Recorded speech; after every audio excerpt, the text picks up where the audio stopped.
ये तर नुकतंच विश्वास पाठकांची प्रतिक्रिया आली होती. ठाकरेंचा विषय संपला. मनीषाजी, मला तुम्हाला विचारायचं, ठाकरेंचा विषय संपला असं विश्वास पाठक म्हणाले. या निवडणुकीचे जे निकाल आहेत ते तर स्पष्ट असंच दाखवतात आहे, हे लोकांनीच दाखवून दिलं आहे. आणि आम्ही आमच्या मुद्द्यावर ठाम राहिलो, आम्ही काम करत राहिलो, अनेक शिव्याशाप दिल्या, वाटेल ते ट्रोलिंग झालं आमच्या बाबतीत, बरंच काही काही झालं. परंतु माननीय शिंदेजी आम्हाला नेहमी हेच सांगत राहिले की फार त्याच्याकडे लक्ष देऊ नका, तुम्ही तुमच्या कामावर लक्ष ठेवा. आणि त्यांनी तेच केलं आणि ते सतत लोकांमध्ये राहिले. आणि आम्हाला पण त्यांनी अशाच पद्धतीने पळवलं की लोकांमध्ये राहा, जनतेत जा, जनतेचे विषय हातात घ्या. आणि मला असं वाटतं की जे ठाकरे करू शकले नाहीत, म्हणजे तो त्यांचा स्वभाव नाही, तो त्यांचा टेम्परमेंट नाही जनतेमध्ये राहण्याचा. आणि लोकांना आता जनतेतले नेते आवडतात. म्हणून ठाकरेंचा विषय संपला. सचिन भाऊ, असंच वाटतं की ठाकरेंचा विषय म्हणून संपलाय?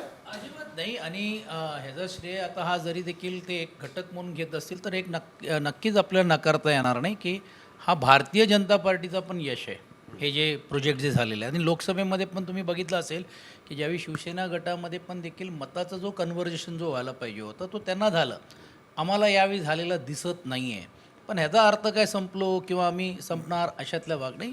परत एकदा जिद्दीने आणि लोकांच्या समोर जाऊ. एक विरोधी पक्ष या नात्याने पण जर लोकांनी संधी दिली असेल, कौल दिला असेल, तर तो मान्य करून लोकशाहीमध्ये पुढे जाणं गरजेचं आहे. परंतु एकंदरीत या निर्णयाच्या बाबतीतच प्रश्नचिन्ह निर्माण झाल्यामुळेच मला असं वाटते शेवटी निर्णय झाल्यानंतर पक्षाच्या वतीने व्यवस्थित विश्लेषण केलं जाईल आणि एक स्ट्रॅटेजी ठरवली जाईल. काय चुकलं ठाकरेंचं किंवा ठाकरेंच्या नाही, शिवसेना? आता आम्ही जे ॲनालायसिस करतोय ग्राउंडवरती आमचे सभा चांगले झालेले आहेत, सभेला चांगला प्रतिसाद मिळत होता, मोठ्या प्रमाणावरती अँटी इन्कम्बन्सी गव्हर्नमेंटच्या बद्दल होती. आता काहींनी सांगितलं ही गोष्ट जरी देखील नरेटिव्ह जर तुम्ही बघितलं असेल, काही कोण तयार करत नाही, नरेटिव्स तयार होतात. बटेंगे कटेंगे हे नरेटिव्स तिकडे झालं, बटेंगे कटेंगे चटेंगे.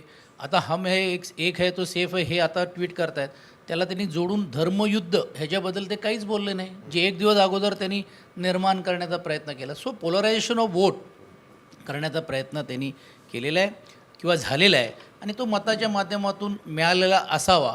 पण आज लगेच त्याच्याबद्दल बोलणं उचित यासाठी होणार नाही की पूर्ण विश्लेषण केल्यानंतरच नेमकं आम्ही कुठे चुकलो. नरेटिव्ह सेट केला असं म्हणायचं. आता झालाय ना, तो झालेलाच आहे ना. आणि त्याला आणि एवढी निगेटिव्ह इन्कम्बन्सी असून पण महागाईचे प्रश्न होते, महिलांच्या सुरक्षितेच्या बाबतीत असेल, शेतकरीचे प्रॉब्लेम्स होते, एवढं असून पण लोकांनी कौल समजा जर महायुतीला दिला असेल तर आम्ही कुठे आमच्या उणीव आहेत ते कसे भरून काढायचे आहेत आणि विरोधी पक्ष नात्याने कशा पद्धतीने आम्हाला पुढे काम करा हे आम्हाला विचार करून काम करावंच लागणार आहे. त्याचा अर्थ काय सर्वजण घरी बसून होणार नाही असं नाही.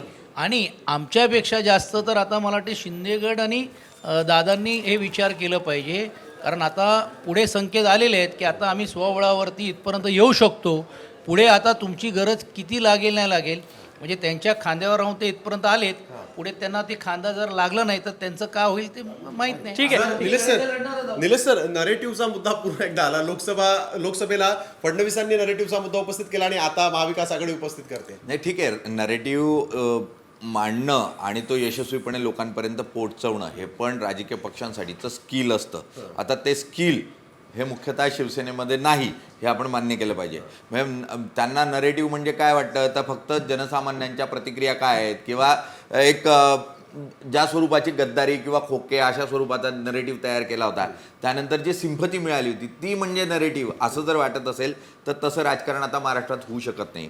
आणि बंदिस्त मातोश्रीमध्ये राहून महाराष्ट्राचा गाडा चालवता येऊ शकत नाही हे शिवसेनेनं समजून घेतलं पाहिजे. माझ्या मते शिवसेनेच्या चुका झाल्या आणि त्या शिवसेनेला आता चिंतन मनन जे काय सगळं करायचं ते करावं लागणार आहे. अन्यथा शिवसेना ही लयाला जाईल अशा स्वरूपाचं चित्र तयार होईल. आणि त्यामुळे मातोश्रीत बसून आता महाराष्ट्राचं राजकारण होऊ शकत नाही, मराठी माणसाचं राजकारण होऊ शकत नाही. हे उद्धव ठाकरेंना आणि ठाकरे कुटुंबाला समजून घ्यावं लागेल. लोकसभेमध्ये आम्ही दाखवलं ना, लोकसभेमध्ये ज्यावेळी आम्ही महाविकास आघाडी म्हणून घेऊन शिवसेनाच हा एकमेव पक्ष होता, त्यांनी लीड केलं त्यामुळे तर एवढी हे आली. हां, त्याच्यानंतर या ज्या गोष्टी झाल्या ह्याचा अर्थ लगेच एका निर्णयावरती आपण घेऊन आता असंच होईल तसंच होईल या कन्क्लुजनवर येण्यापेक्षा परत एकदा आम्हाला जिद्दीने उभं राहावं लागेल. आम्ही राहू. मला महत्त्वाचा मुद्दा मांडायचा आहे की त्यांनी जे सांगितलं की मातोश्रीवर बसून राजकारण, हे अगदी चुकीचं नॅरेटिव्ह सेट केलेलं आहे मी तर म्हणेन. कारण 2 वर्ष सतत कोविडच्या पिरियडमध्ये सुद्धा, म्हणजे मी संजय गांधी नॅशनल पार्कच्या झोपडपट्ट्यांसाठी अनेक मुख्यमंत्र्यांकडे मीटिंग्स लावल्या, फक्त एकमेव मुख्यमंत्री आता एकनाथ शिंदे होते की त्यांनी सांगितलं वेळ देईन पण दिली नाही. पण उद्धवजींनी तेव्हासुद्धा सह्याद्री गेस्टवर मिटिंग लावली होती.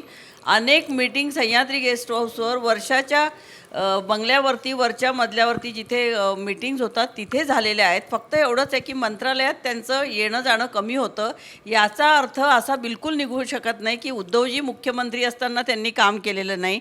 राजेश टोपे आरोग्यमंत्री होते, उद्धवजी मुख्यमंत्री होते आणि अत्यंत चांगल्या प्रकारे करोनाची जी समस्या होती ती चांगल्या प्रकारे महाराष्ट्राने आणि मुंबईत हँडल केलेली आहे. त्याचं कौतुक करायचं सोडून तुम्ही काहीच काम केलं नाही आणि त्यांची तब्येत बरी नसताना ऑपरेशन झालेलं असताना ते फक्त तिथेच मातोश्रीवरच बसून होते असं एक करायचं.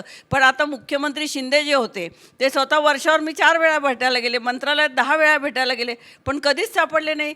कोणीतरी म्हणायचं रात्री 12 वाजता येतील, 1 वाजता येतील. म्हणजे ही काय काम करण्याची वेळ आणि पद्धत नाही ना. पण त्यांचं कौतुक करताना उद्धवजींनी काहीच काम केलं नाही किंवा ते मातोश्रीवरच बसून राहायचं असं जे एक